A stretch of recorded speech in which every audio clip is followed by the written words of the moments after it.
एक राजा ने अपने महल में गरीबों के लिए भोजन तैयार कराया, लेकिन दुर्भाग्यवश खीर में एक सांप गिर गया। किसी को भी इसका पता नहीं चला और वो खीर गरीबों में परोस दी गई और इसे खाने से सभी गरीबों की मृत्यु हो गई। ये देखकर राजा के होश उड़ गए। उसे लगा कि उस पर गरीबों की हत्या का पाप लग गया। पश्चाताप में वो अपना महल और राज्य छोड़कर जंगलों की ओर निकल पड़ा। उसने सोचा कि शायद तपस्या से उसे इस पाप से मुक्ति मिल सके।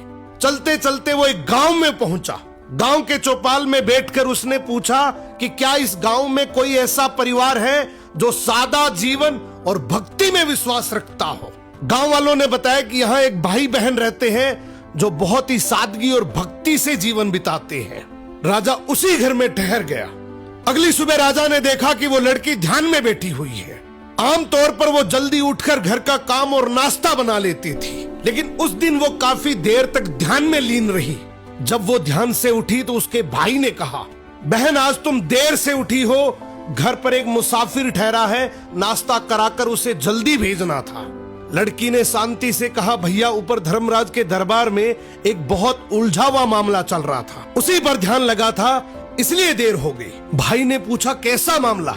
लड़की बोली, एक राजा ने गरीबों के लिए भोजन बनवाया था, लेकिन दुर्भाग्यवश खीर में सांप गिर गया और वही खीर खाने से सभी गरीबों की मृत्यु हो गई।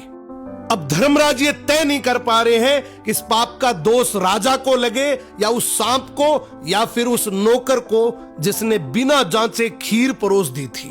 राजा ने प्रार्थना की, क्या मैं एक रात और यहाँ रुक सकता हूँ? भाई बहन ने अनुमति दे दी। उधर गांव की चौपाल में दिन भर लोग बातें करते रहे कि पता है फला राज्य के राजा ने अपने राज्य के गरीबों को हटाने के लिए उन्हें जहरीला भोजन खिलाकर मरवा दिया। बिना सच जाने लोग निंदा करते रहे। अगली सुबह लड़की फिर ध्यान में बैठी। ध्यान पूरा होते ही वो अपने काम में लग गई। राजा ने उससे पूछा, बेटी अब बताओ गरीबों की मृत्यु का पाप आखिर किसे लगा?